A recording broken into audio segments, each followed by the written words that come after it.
김정은 제1위원장이 10개월 만에 열린 중앙군사위원회 확대회의에서 만단의 전투태세를 갖출 것을 지시했습니다. 최근 들어 북한은 미사일을 동원한 서해 섬 상륙훈련도 진행했는데요. 북한의 군사력 어느 정도 수준에 도달했는지 분석해보겠습니다. 남북군사실무회담 수석대표를 지낸 한국전략문제연구소 문성묵 전문연구위원, 그리고 북한 군사무기 전문가인 경남대 극동문제연구소 장철훈 연구원 과 함께하겠습니다. 안녕하십니까? 안녕하세요. 네, 안녕하십니까? 네, 본격적으로 이야기에 들어가기 앞서서 조금 전에 들어온 소식 하나 짚어보도록 할 텐데요. 국정원이 김정은의 고모 김경희가 살아있다라고 밝혔는데 살아있다라고 해도 정치적 위상이 예전 같을지는 의문인데요. 어떻게 보십니까? 그렇죠. 그동안 장성택이 처형된 이후에 김경희의 어떤 활동 내역이 전혀 공개되지 않고 있었어요. 그러다 보니까는 우리 내부에서도 김경희 사망설 네네. 또는 식물인간설 네. 이런 것들이 이제 오르내리고 했는데 적어도 북한의 어떤 그 백두 혈통이라고 하는 것을 감안했을 때 김경희의 신변에 이상이 생겼다면 그냥 아마 넘어가지는 않을 것이다. 그런 차원에서 봤을 때 김경희가 살아있는 것은 분명한데 다시 말하면 정치적인 영향력이 어떠냐 하는 문제인데 아마 사실 정치적인 활동은 거의 하지 않고 있는 것으로 저는 그렇게 생각이 되고 네. 아마 주로 질병을 치료하는데 집중하고 있지 않나 저는 그렇게 생각을 합니다. 그렇군요.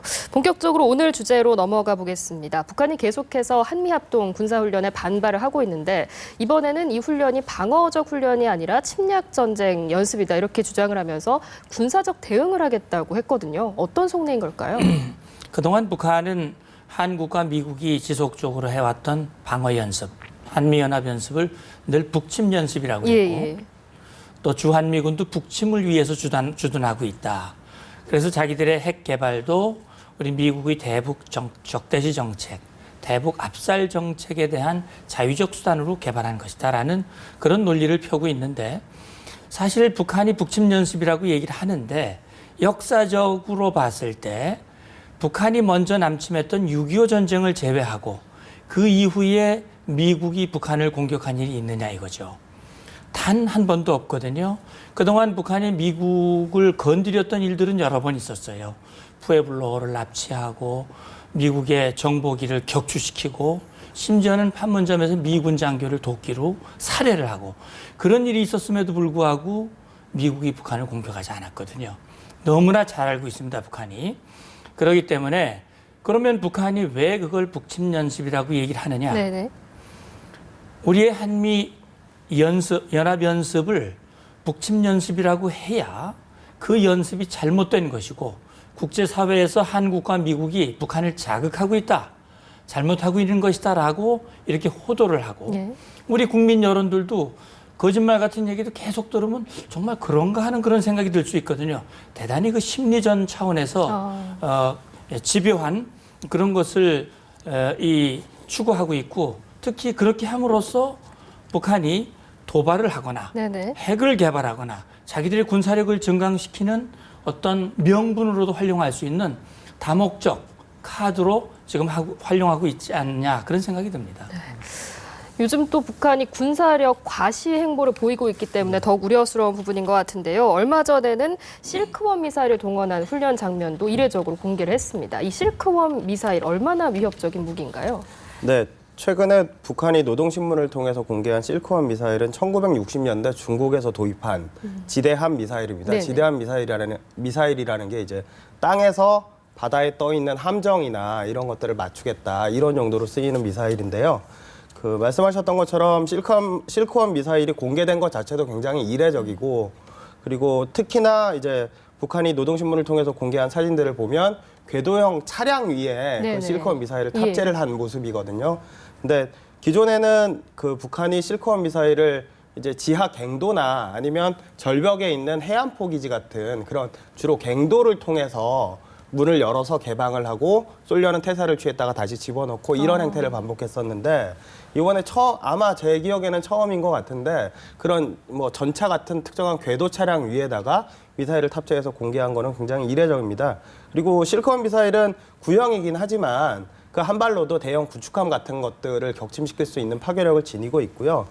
그 실크원 미사일과 같이 이제 북한이 공개했던 지대공 미사일은 미국이랑 우리는 SA-2라고 부르고 이거는 이제 나토에서 붙인 소련 무기 명칭인데요. 그 소련명으로는 S-75 드비나라고 부릅니다. 근데 북한에 한 180기 정도가 있는 걸로 알려져 있고 이 미사일은 말씀드렸던 것처럼 지대공 미사일로서 땅에서 공중에 있는 지상에서 공중에 있는 걸 맞춘다 해서 지대공으로 분류가 되고 공중이라고 하면 뻔하지 않습니까? 뭐 항공기나 아니면 미사일 날아오는 미사일 이런 것들인데 이 미사일은 굉장히 구형이 되나서 1950년대에서 60년대까지 소련이 개발한 걸로 알려져 있어서 구형이 되나서 아주 큰 항공기조차도 한 두세 발을 쏴야 격추를 시킬 수 있을 정도로 성능은 굉장히 뒤처지는 걸로 알려져 있습니다. 그러면 이 지대공 미사일보다는 그 실크원 미사일에 더 주목을 해야 될 것 같은데 이에 대적할 만한 무기가 있습니까? 연평도 포격 사건 이후에 우리 군이 서해 5도의 전력을 증강한다고 하면서 이제 뭐 스파이크 미사일이라고 해서 북한에 있는 해안포나 장사정포 같은 것들을 타격하겠다고 들여갔던 무기들이 있고요. 그 외에도 다련장 로켓 구룡이라고 하는 것도 들어가 있고 K9 자주포 전력도 굉장히 증강을 했습니다. 근데 제가 말씀드리고 싶은 거는 그런 서해 도서 전력을 증강한 것도 대응 전력이 될 수 있지만 우리 공군이 가지고 있는 장거리 투사가 가능한 공대지 미사일들이 있거든요. 전투기나 전폭기에 장착하고 멀리서 이제 북한에 있는 지상에 있는 표적들을 맞출 수 있는 무기들이 있기 때문에 그런 것들로도 뭐 어느 정도 대응을 할 수가 있다고 생각을 하고 있습니다. 그렇군요. 이렇게 군사력을 과시하는 행보를 보이고 있을 뿐만 아니라 얼마 전에는 또 노동당 중앙군사위원회 확대회를 열었는데요. 이 자리에서 김정은 제1위원장이 만단의 전투태세를 주문을 했습니다. 김정은만의 어떤 독특한 군사 스타일을 선보이려는 걸까요? 어떻게 보십니까? 예, 그러니까 이제 아버지 김정일과 아들 김정은을 이렇게 대비시켜 보면 군사력을 증강하고 군사를 이용해서 자기 리더십을 확고하게 하고 대남, 대미 어떤 협박이나 협상의 지렛대로 사용한다는 측면에서는 거의 뭐 차이가 없는데 김정은 시대 들어와서 달라진 점이 있다면은 김정일 때와 달리 군부의 주요 인사들의 교체가 너무 잦아요. 그렇죠. 제가 생각할 때 김정일 시대에는 인민무력부장만 해도 굉장히 오랫동안 했어요. 제가 2000년 9월에 제주도에서 회담을 할 때 김일철 인민무력부장이 내려와서 회담을 했는데 2007년에 평양에 가서 회담할 때도 또 역시 김일철이었거든요. 7년 동안 바뀌지 않았다는 얘기입니다. 그러나 김정은이 들어온 뒤로 3년 사이에 여러 번 인사의 교체가 있었거든요. 뿐만 아니라 이 김정은 시대 들어와 가지고는 아마 핵 미사일에 대한 다시 말하면 대량 살상 무기 비대칭 전력의 우위를 확고히 한 후에 그 다음에 그동안 북한이 대남 열세라고 여겨졌던 부분들 이 재래식 무기라든지 아주 단거리 미사일이라든지 요즘 공개되고 있는 실크홈이나 프로그나 SA-2라든지 이런 여러 가지 이런 실질적인 무기에 대한 강화, 현대화 이런 것들에 주력을 하면서 특히 그걸 그냥 비공개로 하는 게 아니라 자꾸 공개적으로 하고 있거든요. 그런 것들은 뭐냐면 역시 자기들이 그동안 남측에 비해서 열세로 생각했던 제공권, 제해권 또는 그런 부분에서 우리도 얼마든지 너희들을 압도할 수 있는 역량을 갖추고 있다라고 하는 것을 대내외에 과시하려고 하는 그런 측면도 같이 있는 것 같은데 금년에 전투 준비를 완수해라라고 하는 것은 역시 이제 우리 한미연합연습을 염두에 둔 언급일 수도 있고 또 앞으로 있을 남북 어떤 대화 이런 과정에서 북한의 요구를 확고하게 우리에게 힘을 실어서 할 수 있는 그런 어떤 협박의 수단, 협상의 지렛대가 될 수도 있고 여러 가지 생각을 하고 있는 것 같아요. 이런 뭐 다양한 목적을 염두에 두고 무기 현대화 과정을 계속해서 공개해 나가고 있는데 또 그중에 하나가 이달 초에 김정은이 참관한 가운데 발사한 함대함 미사일입니다. 이 함대함 미사일을 시험 발사한 이유 또 이를 공개한 이유는 어떻게 봐야 될까요? 일단 2월 7일 날 예. 그 북한이 노동신문이나 조선중앙통신을 통해서 함대함 미사일을 시험 발사하는 장면들을 공개를 했는데 그 미사일은 이제 미사일에는 크게 두 가지 종류가 있습니다. 탄도 미사일이 있고 순항 미사일이 있는데 이번에 공개된 함대함 미사일은 순항 미사일로 보이고요. 그 실크웜을 개량해서 그 개발한 것으로 추정되는 KA-51이라는 미사일이 있는데 그것과 유사한 걸로 알려져 있습니다. 또한 그 러시아가 1990년대 중반에 개발했던 KH-35라는 미사일과도 비슷한 걸로 그 알려져 있는데 그 북한이 이번에 이 함대함 미사일을 공개한 것은 이 함대함이라고 하는 용어가 뜻하는 것처럼 아까 그 문성목 위원님께서도 말씀을 하셨지만 함대함이라는 용어가 뜻하는 것처럼 바다에 있는 함정에서 쏴서 적의 함정을 맞추는 표적이 이제 적의 네네. 함정이 되는 거거든요. 그러니까 우리가 그 미국하고 연합해서 벌이는 좀 이따가 벌일 예정인 키 리졸브나 이럴 때 한미 그 연합 해상 전력이 작전을 한다거나 하면 그럴 때 이제 그 자기들도 그에 대응해서 좌시하지 않겠다 이런 의도를 표출한 걸로 보이고요. 이번에 또 한 가지는 이제 그 북한이 함대함 미사일을 발사했던 함정을 보면 그 함정이 200에서 300톤 정도 되는 고속정으로 아주 작은 배로 보이는데 북한은 이런 소형 함선들을 위주로 해서 해상 전력을 꾸리고 있거든요. 근데 그 반면에 우리는 이제 숫자는 적지만 굉장히 큰 함정들 위주로 뭐 KDX-2나 KDX-3나 심지어는 뭐 세계에서 몇 개 나라가 갖고 있지 않은 이지스함도 세 척이나 보유하고 있는데 이렇게 남북한의 전력이 좀 다른 측면들도 있고 그런 데 있어서 자기들도 뭐 절대 떨어지지 않는다. 이런 능력을 보여주려고 했던 게 아닌가 그렇게 생각이 됩니다.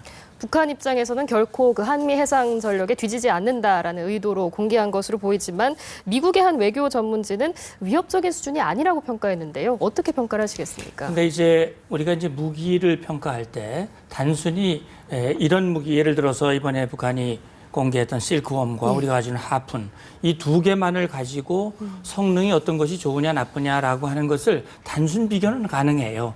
예를 들어서 뭐 사거리라든지 위력이라든지 레이더 시스템이라든지 사격 통제 시스템이라든지 이런 점에서 어떤 것이 더 우수한 무기냐라고 하는 것을 이 대비를 시킬 수는 있으나 사실 그것만 가지고 어떤 것이 더 위험하냐 우리가 압도할 수 있느냐 하는 것을 단정하는 건 굉장히 위험합니다.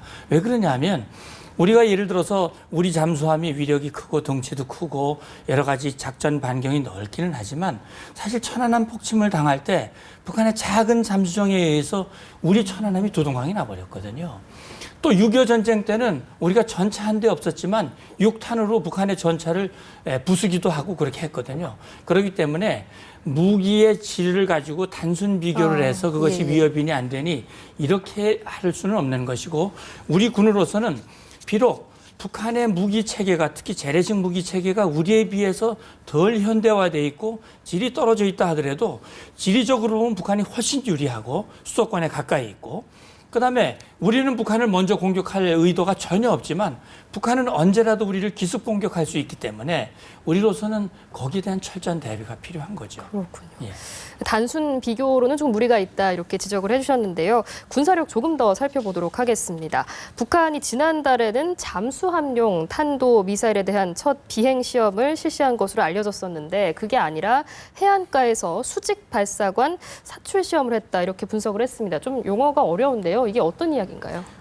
그 사출 시험이라는 거는 이제 잠수함에서 미사일을 쏘아 올릴 때 이게 수직 발사관이지 않습니까? 그러면 미사일이 이런 형태로 올라가서 날아가게 되는 건데 사출 시험이라고 하는 거는 이 관을 제대로 통과하는지와 이게 잠수함에서 발사하는 거니까 아무래도 물 밑에서 수중에서 발사하는 형태가 될 텐데 그게 미사일이 이제 그 잠수함 안에 있을 때와 이 관을 통과할 때와 관을 지나서 바닷물 속을 지나갈 때와 바닷물을 빠져나와서 날아갈 때 받는 공기 저항이나 뭐 물의 저항이나 이런 것들이 다 다를 거거든요. 그래서 그런 시험들을 한 건데 지난달에 했었던 이 사출 시험 관련된 내용을 좀 찾아보니까 지상에 있는 기지에서 했다고 그런 식으로 알려진 걸 봐서 그런 식으로 이렇게 시험을 한 걸로 확인이 되는 걸 봐서는 이게 뭐 일각에서는 이제 뭐 잠수함 발사 탄도 미사일 를 개발하는 초기 개발 단계다라는 분석들도 있는데 저는 그거보다는 조금 아직 덜 진전이 된 게 아닌가 싶습니다. 왜냐하면 실제로 이제 그 미사일에서 수직 발사관을 이용해서 탄도미사일을 발사를 하려면 탄도미사일이 크기가 있기 때문에 그런 것들을 실제로 바다에서 해보면 초기 단계라고 보기가 적정한데 이거를 끌어올려서 이제 지상에서 시험 삼아 해본 거기 때문에 아직까지 초기 단계로 가는 과정 중에 하나가 아닐까 싶습니다. 이게 잠수함에서 발사를 해야 되는 건데 그게 아니라 이제 지상에서 시험적으로 해봤다 이런 말씀이신 것 같고요. 이렇게 북한이 최근 들어서 군사력을 과시하는 행보에 대해서 이야기를 나눠봤는데 뭐 여러 가지 의도에 대해서 분석을 해주셨습니다만 이를 통해서 실질적으로 북한이 얻어낼 수 있는 게 있는 겁니까? 예, 북한은 이렇게 군사력을 과시함을 통해서 이제 대내적으로 또 대외적으로 그 노림수가 있는 것 같아요. 아마 대내적으로는 우리 김정은 지도자 동지가 젊고 경험이 부족하지만 정말 큰 나라를 향해서 특히 남쪽을 향해서 강한 군사력으로 우리 조선을 정말 우리 조선을 강한 조선, 위대한 조선으로 만들고 있다라고 하는 그런 어떤 대내 결속과 리더십을 과시하는 그런 측면이 있다고 본다면 우리 남측을 향해서는 연초부터 우리가 대화하자고 그랬고 한미연합연습도 좀 하지 말고 아니면 뭐 축소하든가 기일을 좀 줄이든가 그렇게 해서 우리 요구를 들어주면 좋을 텐데 만약에 안 들어주면 대화 아니면 전쟁이다. 전쟁이나 대화 중에 둘 중에 하나를 선택해라. 그렇게 해서 우리 남측에 대한 협박과 국론의 분열과 우리 남측의 입장을 굉장히 어렵게 만드는 그래서 그렇게 함으로써 결국 한미동맹의 이관이라든지 여러 가지 그런 어떤 군사적, 정치, 외교적 그런 어떤 목적들을 달성하려고 하는데 질문해 주신 대로 그러나 정말 그 계산대로 되겠냐 하는 얘기죠. 그게 우리 국민의 이관이 되고 정말 뭐 내부적으로는 좀 혹시 효과가 있을는지 모르지만 대외적인 효과는 오히려 마이너스 효과다. 오히려 북한이 그런 것을 과시하기보다는 국제사회의 목소리에 겸허하게 나서서 그런 군사력의 과시보다는 정말 김정은이가 말한 대로 북한의 주민, 민생 행보에 더 집중을 하고 정말 경제 발전을 위해서 국제사회가 요구하는 대로 핵을 줄여나가고 또 궁극적으로는 포기하고 하는 그런 노력들을 해야만 정말 국제사회의 지지를 얻을 수 있다. 저는 그렇게 충고하고 싶습니다. 그렇군요. 네. 또 이제 다음 달 초에는 북한의 반발에도 불구하고 이제 한미 연합 군사훈련이 예정대로 진행이 될 텐데 북한이 반발 수위를 높여나가거나 그렇게 될 경우에는 우리가 어떤 식으로 대처를 해야 될까요? 북한이 반발 수위를 높여나간다고 해서 뭐 이렇게 무력 시위나 지금까지 공개했던 활동들을 더 많이 공개하거나 아니면 뭐 심지어는 핵실험 얘기까지 나오는 핵실험 얘기까지 이제 하시는 분들도 계신데 그렇게 한다고 해서 우리가 예정했던 연습을 취소하면 북한의 그런 공세적인 압박에 굴복하는 모습이 되기 때문에 취소하거나 연기하거나 이런 것들은 적절치는 않은 것 같고요.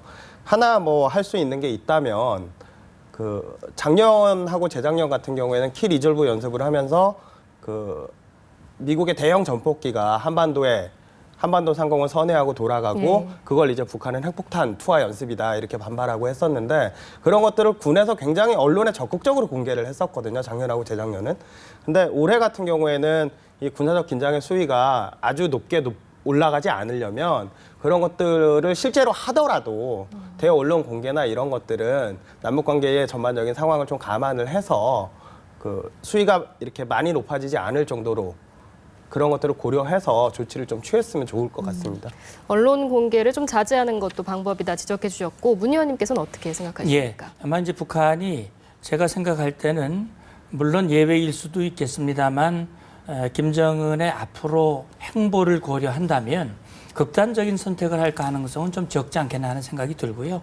그런 차원에서 우리가 해야 할 훈련을 하면서도 말씀하신 대로 하이키보다는 로우키를 유지하면서 역시 한편으로는 북한에게 우리의 의지를 끊임없이 전달할 수 있는 그런 방안을 강구할 필요가 있다. 그렇게 해서 북한이 대화에 나올 수 있는 명분과 여지를 다시 말하면 쉽게 말하면 멍석을 펴주는 그런 어떤 조치도 우리가 해야 할 필요가 있다. 이런 생각이 듭니다. 훈련을 좀 로우키로 하면서 또 다른 한편으로는 대화를 위한 손짓도 계속해 나가는 이런 방안 제시해 주셨습니다. 네, 오늘 말씀 잘 들었습니다. 지금까지 한국전략문제연구소 문성묵 전문연구위원 그리고 경남대 극동문제연구소 장철훈 박사였습니다. 고맙습니다. 감사합니다.